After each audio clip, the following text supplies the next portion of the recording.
Assalamualaikum warahmatullahi wabarakatuh.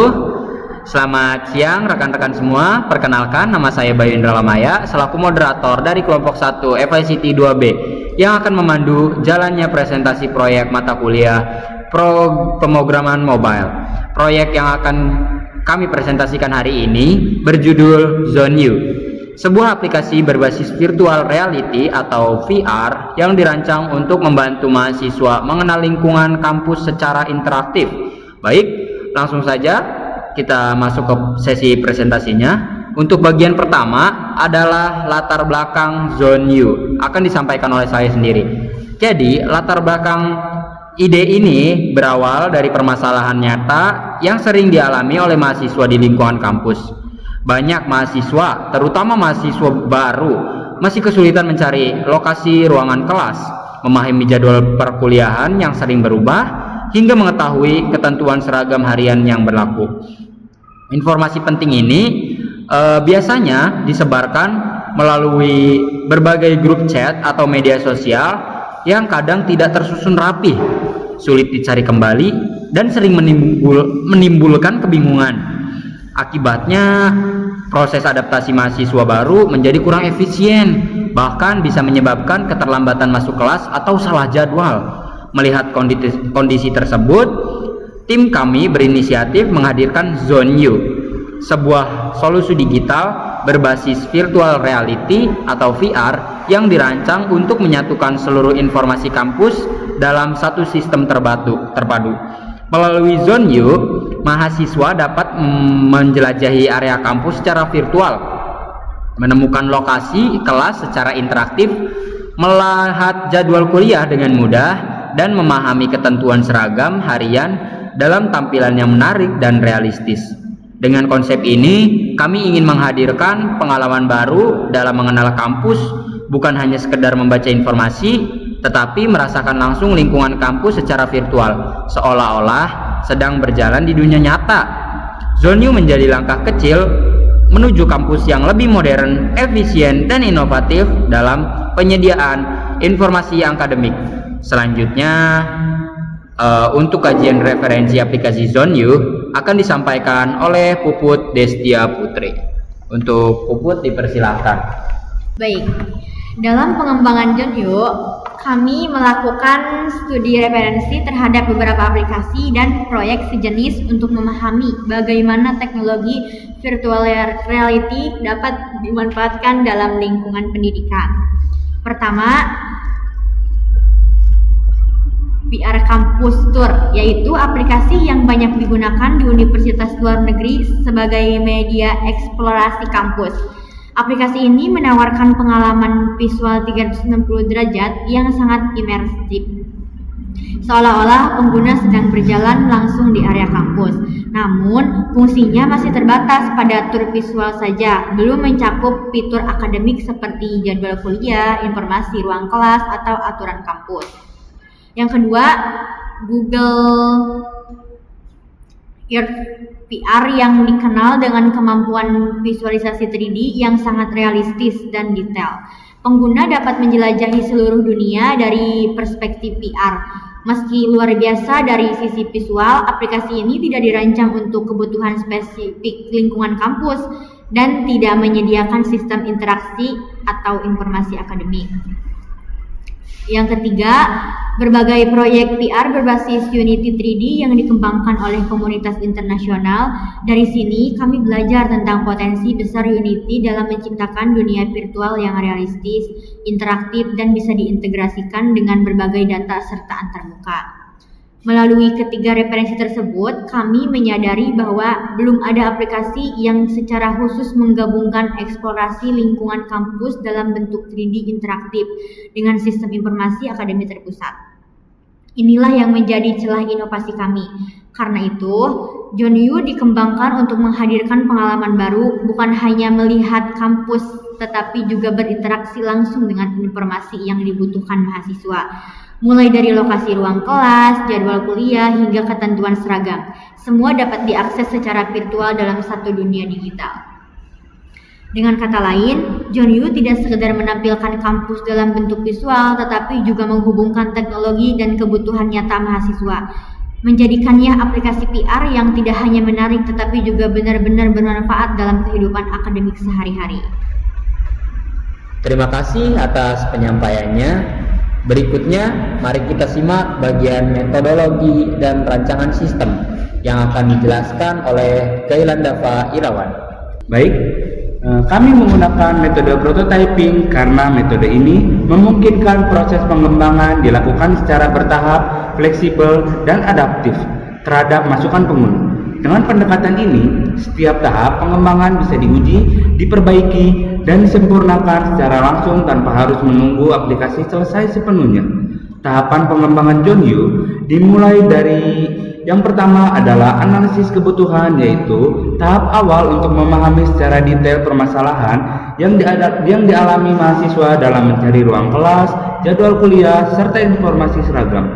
Dari tahap ini, kami menentukan fitur-fitur utama yang harus ada di dalam aplikasi agar sesuai dengan kebutuhan pengguna. Dan yang kedua, yaitu perancangan antarmuka UI UX yang menggunakan Figma, yang berfokus pada kemudahan navigasi dan kenyamanan pengguna. Kami mendesain tampilan yang modern, sederhana, dan intuitif agar mahasiswa dari berbagai angkatan dapat menggunakan aplikasi ini tanpa kebingungan. Yang ketiga, pemodelan lingkungan 3D kampus menggunakan Blender. Dalam tahap ini, kami membuat representasi virtual dari bangunan dan ruangan di kampus Horizon agar terlihat realistis dan menarik saat dijelajahi dalam mode VR. Yang keempat, implementasi sistem dilakukan di Unity 3D dengan bahasa pemrograman C++. Unity digunakan untuk mengatur interaksi antar objek virtual, sistem navigasi, serta integrasi VR agar pengguna bisa bergerak dan berinteraksi di dunia digital.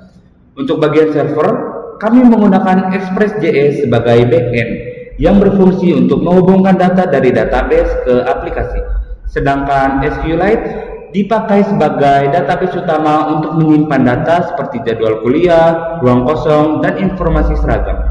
Yang selanjutnya, pengujian internal dilakukan untuk memastikan semua fitur berjalan dengan baik.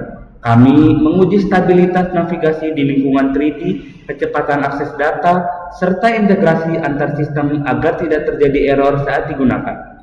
Selain itu, kami juga melakukan penyesuaian performa agar aplikasi tetap ringan dan responsif meskipun dijalankan di perangkat dengan spesifikasi menengah.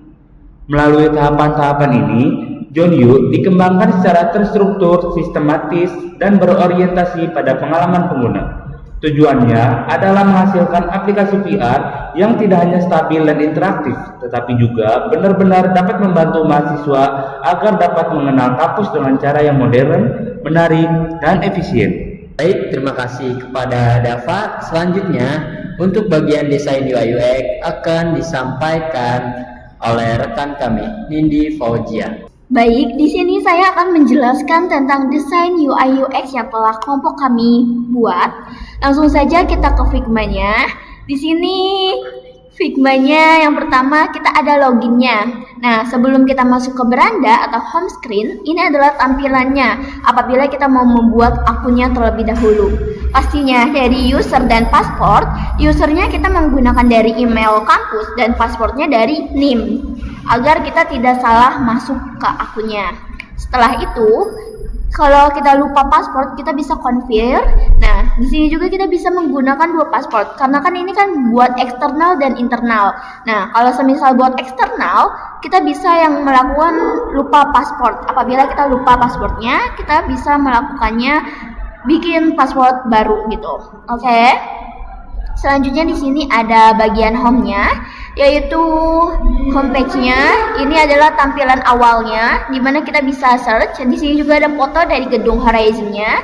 Terus di sini ada fitur dari seragam, jadwal mata kuliah, dan ruang kosong. Nah, di sini juga kita ada menyertakan deadline dari tugasnya, karena seringkali kita lupa akan tugas kita, kapan deadline-nya. Dan di sini ada informasi-informasinya. Di sini ada fitur seragam, jadi kita bisa mengetahui nih hari Senin kita menggunakan seragam apa, Selasa seragam apa, karena banyak banget mahasiswa yang sering kali salah dalam memakai seragamnya. Terus di sini juga kita ada jadwal mata kuliah, di mana kita agar tidak ada kesalahan dalam jadwal mata kuliahnya.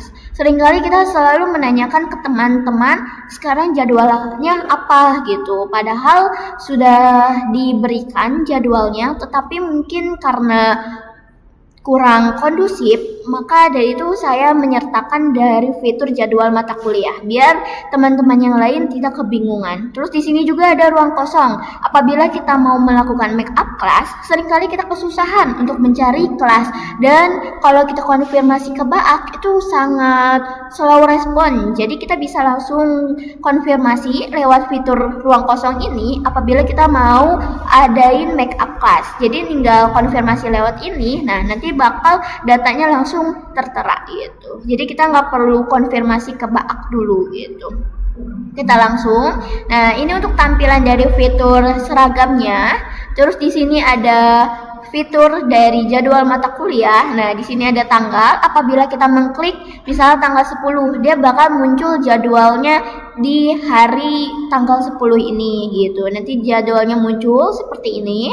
Lalu di sini ada tampilan dari fitur ruang kosong. Nah, di sini bakal tertera misal di tanggal 12 nih, ruang kosong mana aja yang tidak terpakai. Nah, di sini ada 607 di 6, ini di classroom-nya bisa. Nah, apabila kita mau mencari nih ruang kosongnya ada di mana, tinggal kita klik aja. Misal 602, dia bakal langsung mengalihkan ke bagian 3D-nya. Jadi kita bisa tahu, oh 607 tuh ada di gedung baru gitu. Oke, kita ke fitur pesannya. Di sini adalah tampilan untuk pesannya.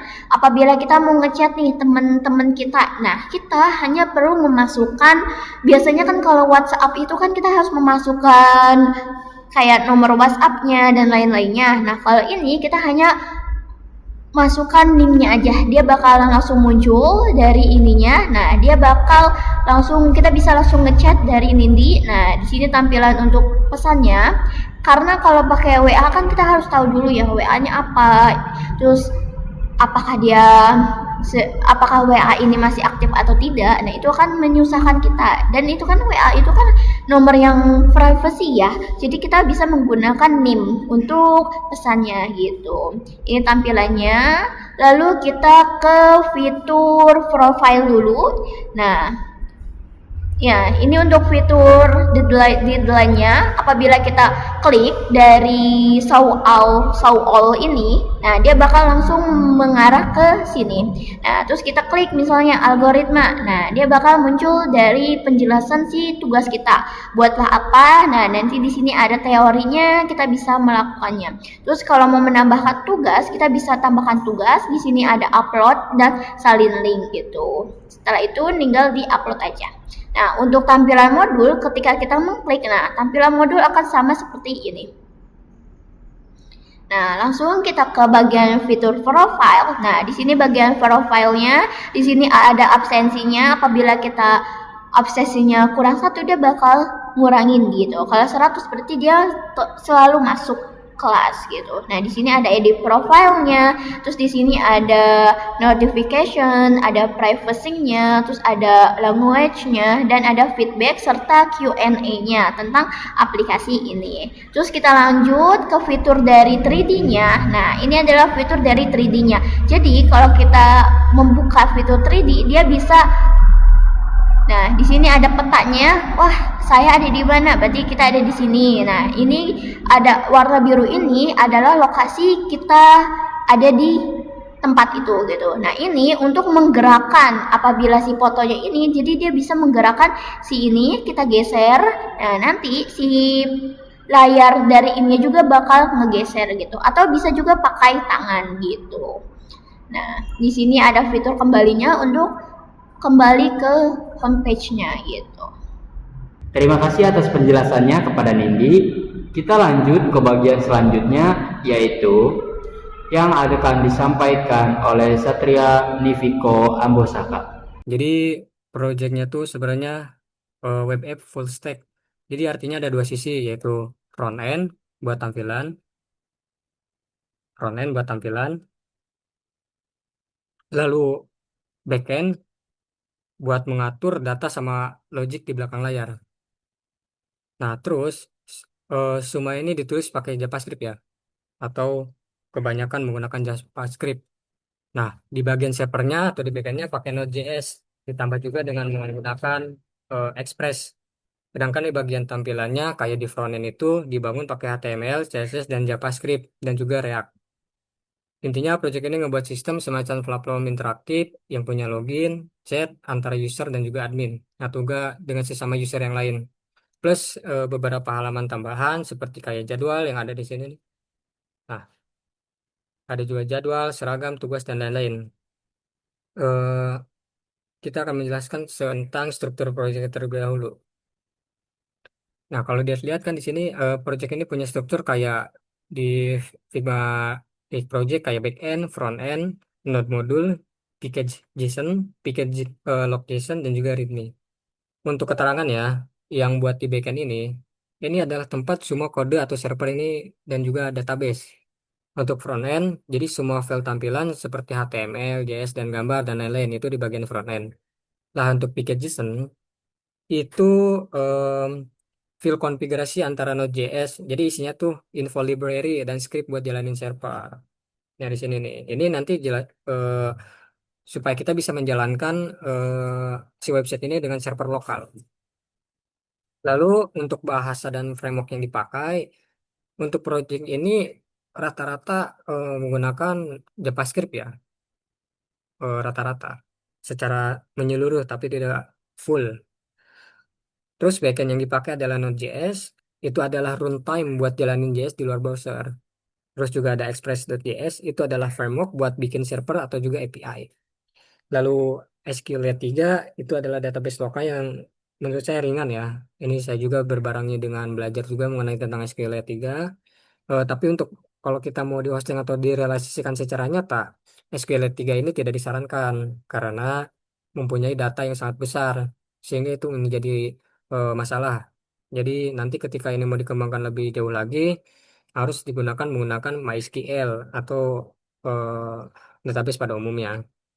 Lalu untuk loginnya supaya aman dan juga encrypt password, itu kita menggunakan Bcrypt dan juga JSON Web Token. Lalu selanjutnya ada express session dan juga cookie parser, itu biar si usernya tetap login walaupun di halaman di refresh. Kan kalau misalnya di refresh terus login lagi kan itu jadi trouble masalah. Lalu untuk frontend yang dipakai adalah HTML, CSS, dan Vue.js, itu buat ngatur tampilan sama komunikasi ke backend lewat page. Nah, kita akan sekarang membuka isi dari package JSON ini. Nah, script ini gunanya adalah untuk bisa menjalankan server utama di bagian backend, yaitu di server JS. Jadi kita bisa melakukan start seperti ini. Nah, start seperti ini, jadi yang pertama kali kita harus melakukan npm start, maka ini sinkron antara backend dan juga ininya. Makanya ketika kita jalankan ini, kita akan coba di browser. Nah, maka ini akan bisa dijalankan. Karena tanpa dijalankan seperti npm start itu, browsernya tidak akan jalan. Dikarenakan dipakai SQLite, jadi saya implementasikannya seperti itu. Beda lagi dengan MySQL yang seperti kita ketahui. Lalu ada yang namanya init.db. Di sana itu eh, ngebuat atau ngereset database SQLite lewat backend di db init.js. Di sini nih ngerisetnya nanti. Lalu untuk backend, di backend ini ada server side isi foldernya tuh kayak ya inilah backend itu kayak db.js, db.sql, server.js, lalu di bagian data itu ada bagian apa namanya? JNDB, dan masih SQLite. Kalau kita lari ke aspire.js, nah ini adalah ini adalah file utama backend. Isinya tuh setup server seperti Express, Route API, login chat, pesan, dan koneksi ke database. Nah, kita akan cari self.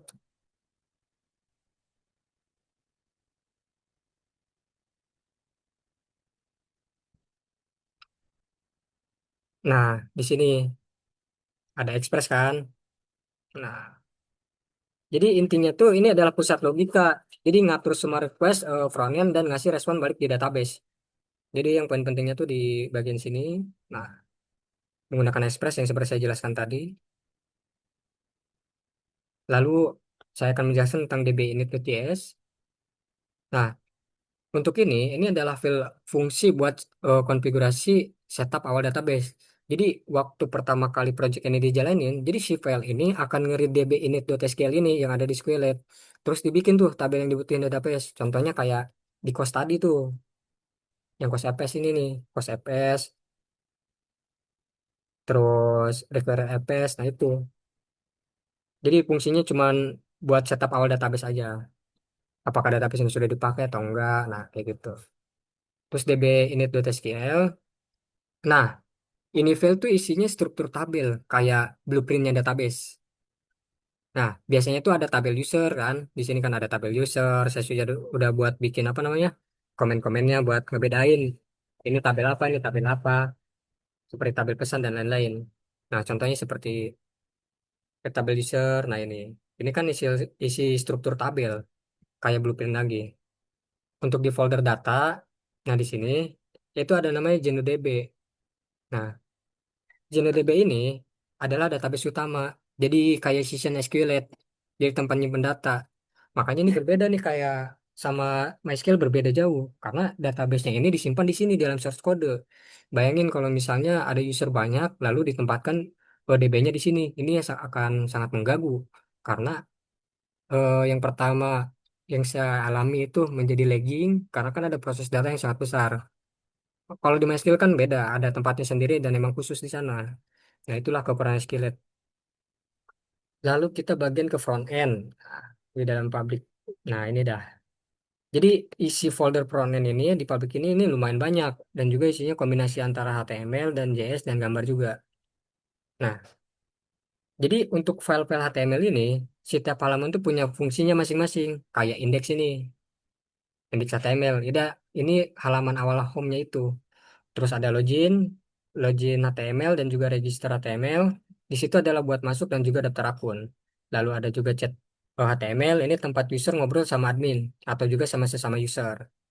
Terus ada admin HTML, kayak admin login, admin dashboard. Nah, di situ adalah panel buat admin tuh ngatur data atau respon pesan. Jadi kalau misalnya ada laporan ke dosen atau emang ada data yang mau diupdate atau bajunya kan mungkin di tahun depan tuh ada penambahan baju atau pengurangan baju. Jadi si admin tuh bisa mengatur itu semua.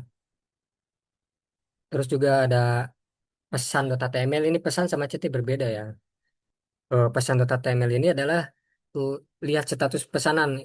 Pesan ini kita ketika kita ngelapor ini statusnya sudah solve atau masih pending.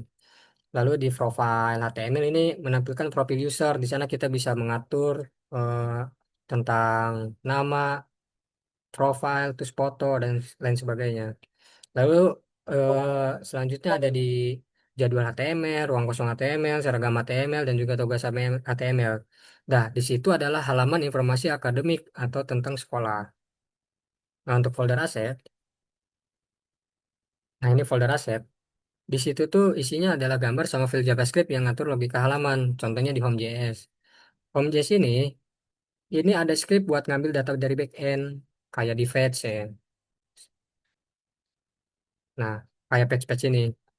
Jadi pas user sih buka halaman ini, jadi script ini otomatis ambil data dari server terus ditampilkan datanya lewat web.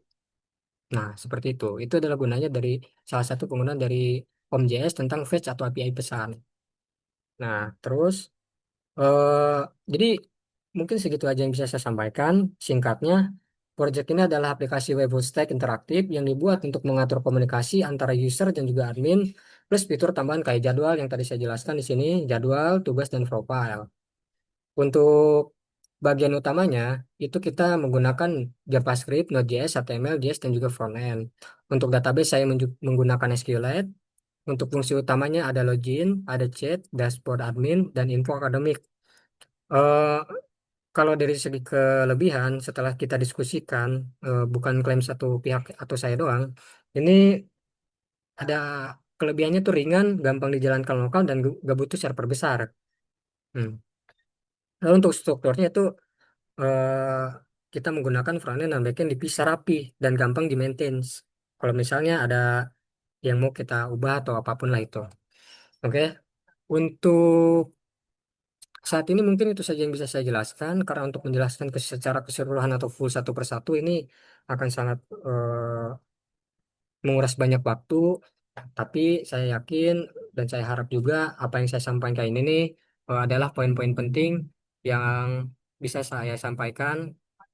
Eh, Cukup sekian dari saya. Terima kasih kepada Satria.